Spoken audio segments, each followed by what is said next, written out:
Hi hello welcome to RTV business. నేను మీ దీప్తి. ఈరోజు మన ముందున్నారు founder and CEO of realtor oxygen doctor Nandi Rameshwara Rao గారు. నమస్కారం సార్. నమస్తే అమ్మ. ఎలా ఉన్నారు? Good, fantastic, top of the world. Sir, మనం చూసుకున్నట్లయితే ఇప్పుడు ఏపీ రిజల్ట్స్ వచ్చాయి. సో రియల్ ఎస్టేట్లో చూసుకుంటే 5 years నుంచి ఏపీలో అసలు ఏమీ గ్రోత్ లేదని చెప్పుకోవచ్చు. సో ఫ్యూచర్లో ఎలా ఉండబోతుంది అండ్ ఎలా ఇన్వెస్ట్ చేస్తే ఎలాంటి ఫలితాలు ఉండబోతున్నాయి? రియల్ ఎస్టేట్ ఎప్పుడు ఎక్కడైనా బాగుంటుంది. కొన్ని అనివార్య కారణాల వల్ల అన్ఫార్చునేట్ ఏపీకి అయితే కొద్దిగా మందగూడి అయిపోయింది. అంటే వాళ్ళు తీసుకున్న పాలసీస్ కానీ ఇన్ఫ్రాస్ట్రక్చర్ డెవలప్మెంట్ కానీ ఏమి జరగలేదు. ఇప్పుడు మొన్న రిజల్ట్స్ అనేది అందరికీ షాకింగ్ న్యూస్. ఎందుకంటే చంద్రబాబు నాయుడు గారు గెలుస్తారు అనుకున్నారు కానీ ఇంత క్లీన్ స్వీప్తో గెలుస్తారని ఎవరు అనుకోలేదు. అది నిజంగా స్టేట్కి ఒక శుభపరిణామం. జగన్ గారు ఉన్నప్పుడు ఒక సైడ్ ఆఫ్ ది కాయిన్ బాగా ఫోకస్ చేశారు. సంక్షేమ పథకాలు 21 సంక్షేమ పథకాలు పెట్టారు. నాకు తెలిసి 70,000-80,000 కోట్లు మేరకు సంవత్సరానికి డిస్ట్రిబ్యూట్ చేయడానికి వాళ్ళ ప్లాన్ ఉంది. ఇప్పుడు చంద్రబాబు నాయుడు గారు వచ్చిన తర్వాత ఆయనకి ఇచ్చిన మేనిఫెస్టోలో 1,20,000 crores కావాలి ఆయన ప్రకారం. అంటే అది రెండు కొనసాగించాలంటే స్టేట్కి 2 లక్షల కోట్లు సంవత్సరానికి కావాలి. ఆల్రెడీ 12 లక్షల కోట్లు అప్పులో ఉన్నారు. సో ఎంత, ఇది ఒక 12, అదొక 10. నెక్స్ట్ 5 years మినిమం అయితే 22 lakh crores ఉంది.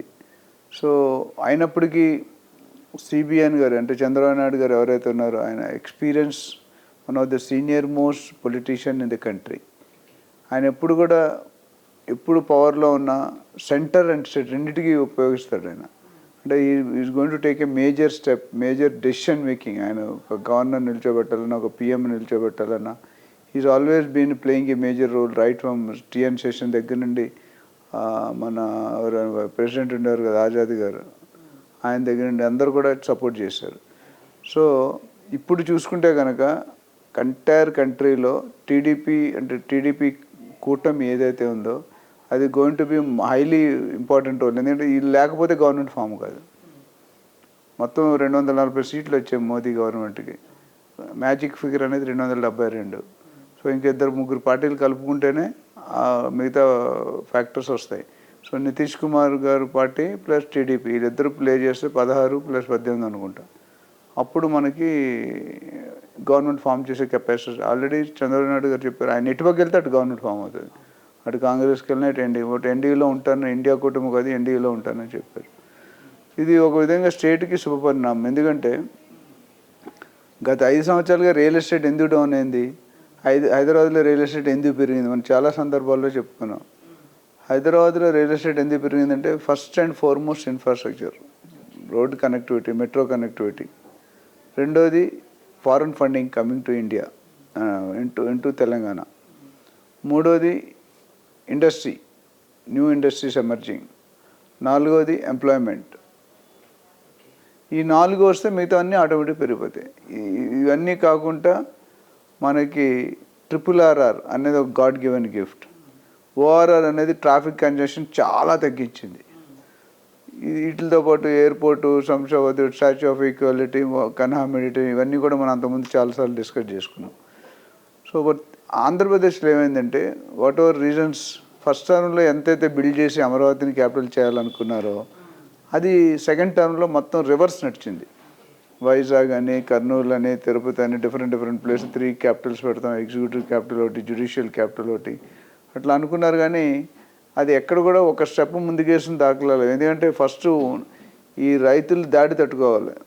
దాదాపు కొన్ని సంవత్సరాలు ఎంతోమంది ప్రాణాలు కూడా త్యాగం చేసి మీకు ఈ అమరావతి కోసం స్ట్రైక్స్, ధర్నాలు చేయబడ్డారు. సో సగం టైం అందులోనే పోయింది. వాళ్ళని ఎట్లా సెటరేట్ చేయాలి, వాళ్ళని ఎలా ఎదుర్కోవాలి. కొన్నిసార్లు మనకు అలాంటి పరిస్థితి వస్తుంది. మనం గెలవడం కాకుండా ఇప్పుడు క్రికెట్ ఆడుతున్నాం అనుకోండి, ఒక్కోసారి కొంతమంది బౌలింగ్ చేస్తే బ్యాట్స్మెన్ రన్నులు కొట్టడానికి ఆలోచించరు. డిఫెన్స్ అవుట్ అవ్వకుండా ఎలా ఉండాలనేది ఆలోచిస్తారు. అక్కడ కూడా జగన్ గారి పరిస్థితి అదే ఉంటుంది. ఇప్పుడు ఈ టీడీపీ కూటమి ఏదైతే ఉందో, జనసేన కానీ భారతీయ జనతా పార్టీ కానీ ఉన్నప్పుడు మనకి స్టేట్ గ్రో అవడానికి చాలా మంచి అవకాశాలు కనిపిస్తాయి. ఎందుకంటే సెంటర్ అండ్ స్టేట్ ఎప్పుడు కూడా కాంబినేషన్, హ్యాండ్ ఇన్ గ్లౌజ్ లాగా ఉంటే మనకి గ్రోత్ ఫ్యాక్టర్ అనేది కనిపిస్తుంది.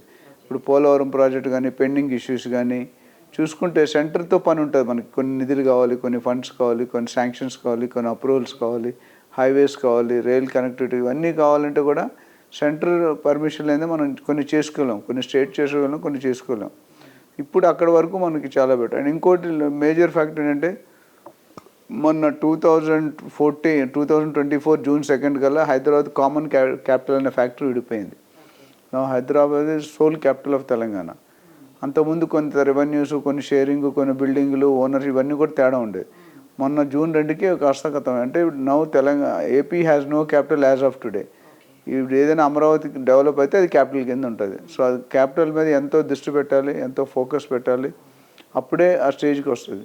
ఇంకా as for real estate is concern మీకు ఇనీషియల్గా కొద్దిగా మంది కూడా ఉంటుంది. ఎందుకంటే ఫస్ట్ చంద్రబాబు నాయుడు గారు అర్థం చేసుకోవాలి గవర్నమెంట్ ఏ లెవెల్కి వెళ్ళిపోయింది, ఏం లావాదేవీలు ఉన్నాయి, ఏం లోటుపాట్లు ఉన్నాయి, ఏ డిపార్ట్మెంట్ కరెక్ట్ ఉంది, ఏ డిపార్ట్మెంట్.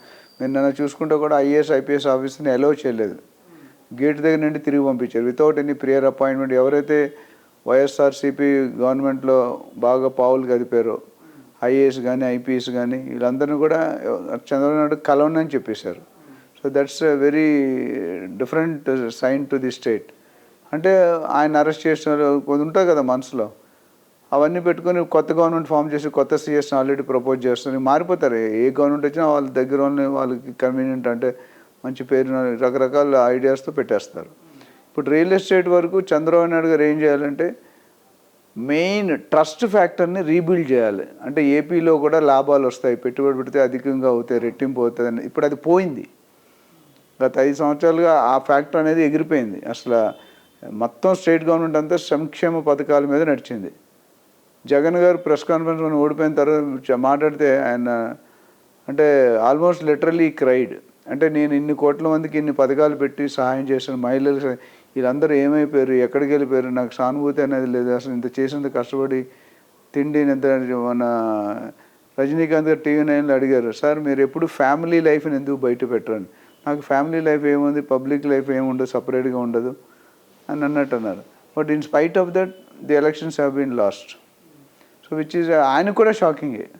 ఓడిపోతారు అనుకున్నా కానీ అంత ఓడిపోతారు. అప్పుడు అపోజిషన్ పార్టీ ఫామ్ చేయాలంత స్టేజ్కి వెళ్ళిపోయారంటే it is disaster, complete failure. ఇప్పుడు దానికి చాలా రీజన్స్ ఉన్నాయి. ఆయన గవర్నమెంట్ ఎందుకు ఫెయిల్ అయిందని సపరేట్ ఇష్యూ మాట్లాడదాం.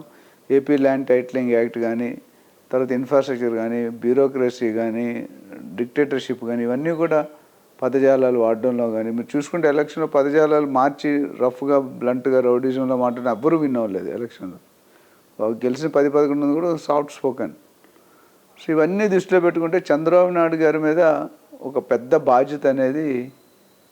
నిన్న పవన్ కళ్యాణ్ గారు నిన్న మొన్న న్యూస్ చూస్తుంటే నాకు ప్రతి ఓటర్ను చూస్తే భయం వేస్తుంది అన్నాడు. ఎందుకు భయం వేస్తుంది అంటే ఆయన నీకు ఓటు వేసిన కదా, నువ్వు నా గురించి నా స్టేట్కి ఏం చేసావని అడిగితే సమాధానం చెప్పాల్సిన బాధ్యత మా మీద ఉంది. అది చాలా వెరీ ఇంపార్టెంట్ స్టేట్మెంట్. అంటే మేము పాలకుల్లా కాదు సేవకుల్లాగా ఉంటామని చంద్రబాబు నాయుడు గారు అన్నారు. పాలకులు అంటే డిక్టేటర్షిప్ అంటే ఏదైనా చేయొచ్చు. సేవకులు అంటే understand your comfort, understand the comfort of the public, comfort of the state, development of the state రావడానికి పనిచేయాలి. సో ఇవన్నీ పెట్టుకుంటే దృష్టిలో పెట్టుకుంటే ఏపీ రియల్ ఎస్టేట్ అనేది పెరుగుతుంది. కాకపోతే నాకున్న పర్సనల్ ఒపీనియన్, పర్సనల్ అనుభవంతో కొద్దిగా టైం పడుతుంది. ఎందుకంటే ఏ మనిషి కొత్తగా రాగానే అన్నీ చేయలేరు. ఉన్న పొజిషన్ ఏముంది, ఉన్న పొజిషన్ నెక్స్ట్ పొజిషన్కి వెళ్ళాలంటే ఏం స్ట్రాటజీ అనేది కొద్దిగా వెయిట్ అండ్ వాచ్. బట్ డెఫినెట్గా ఇట్స్ అ గుడ్ సైన్. అంత ముందుకి ఇప్పటికి చూసుకుంటే రియల్ ఎస్టేట్ పెరుగుతుంది అని ఒక నమ్మకం అయితే వచ్చేసింది. ఎందుకంటే సిబిఎన్ గారు ఎవరైతే ఉన్నారో ఆయన 75 years plus 40-50 years political experience, 3-4 సార్లు సీఎంగా చేశారు. సో ఆయనకు అనుభవంలో ఎటువంటి పుష్కలంగా నాలెడ్జ్ ఉంది, అనుభవం ఉంది. దాన్ని అమలుపరచడానికి కొద్దిగా వ్యవధి కావాలి. సో మొత్తం గవర్నమెంట్ సెట్ చేయాలి, ఆల్ డిపార్ట్మెంట్ ప్రాసెస్ చేయాలి, ఎక్కడ లావాదేవీలు ఉన్నాయి, ఎక్కడ లోటుపాట్లు ఉన్నాయి, ఎక్కడ తక్కువ జరిగింది, ఎక్కడ ఎక్కువ జరిగింది అనేది ఇవన్నీ చేయడానికి సైజబుల్ పీరియడ్ అయితే కావాలి. ఆ పీరియడ్ అయిన తర్వాత ఆయన ఏ విధంగా బిల్డర్స్ కానీ ఇన్వెస్టర్స్ కానీ ఎవరైతే ఇతర రాష్ట్రాలకు షిఫ్ట్ అయిపోయారో ఇక్కడ బాగోలేదని చెప్పి వాళ్ళందరినీ కాల్ బ్యాక్ చేయడానికి ఒక స్ట్రాటజీ చేసి ఒక కాన్ఫిడెన్స్ రీబిల్డ్ చేస్తే వీళ్ళందరూ మళ్ళీ బ్యాక్ వస్తారు.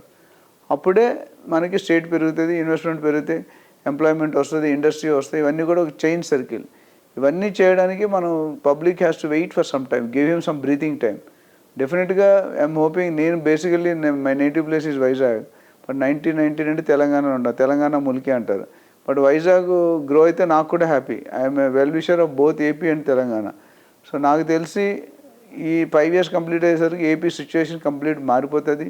అన్ని రంగాల్లో అభివృద్ధి చెందుతుందనే గట్టి నమ్మకం ఉంది. అభివృద్ధి చెందాలని మనం కోరుకుందాం. Wish good luck to AP and Telangana. Telangana ఒక రేంజ్లో కొట్టుకెళ్తే ఏపీ ఒక రేంజ్లో కొట్టుకు రావాల్సిన అవసరం ఉంది. ఆల్రెడీ తెలంగాణ ఫుల్ ఫామ్లో ఉంది. మన ఎస్ఆర్హెచ్ మ్యాచ్ చూస్తే ఆరెంజ్ ఒక రేంజ్లో ఉందని చెప్పి పబ్లిసిటీ చేశారు సన్ రైజర్స్ హైదరాబాద్. మన వాళ్ళు బ్యాటింగ్ దిగారంటే అపోజిషన్ టీంలని కూడా కష్టాల్లో పడుతున్నారు. సో అదేవిధంగా ఇప్పుడు చంద్రబాబు నాయుడు గారు ఆ స్పీడ్లో రీబౌన్స్ అవ్వాలి, బౌన్స్ బ్యాక్ అయ్యి ఆ ఎక్స్పీరియన్స్ చూపిస్తే డెఫినెట్గా investors will come back to that. Thank you sir, thank you so much. So చూశారు కదండి, ఇది ఇవాళ మన ఎపిసోడ్. మళ్ళీ మరో ఎపిసోడ్తో మేము ముందుంటాం. Thank you. మరిన్ని వీడియోస్ కోసం ఛానల్ సబ్స్క్రైబ్ చేయండి, లేటెస్ట్ అప్డేట్స్ కోసం వాట్సాప్ ఛానల్ ఫాలో చేయండి అండ్ లింక్ డిస్క్రిప్షన్ లో ఉంది.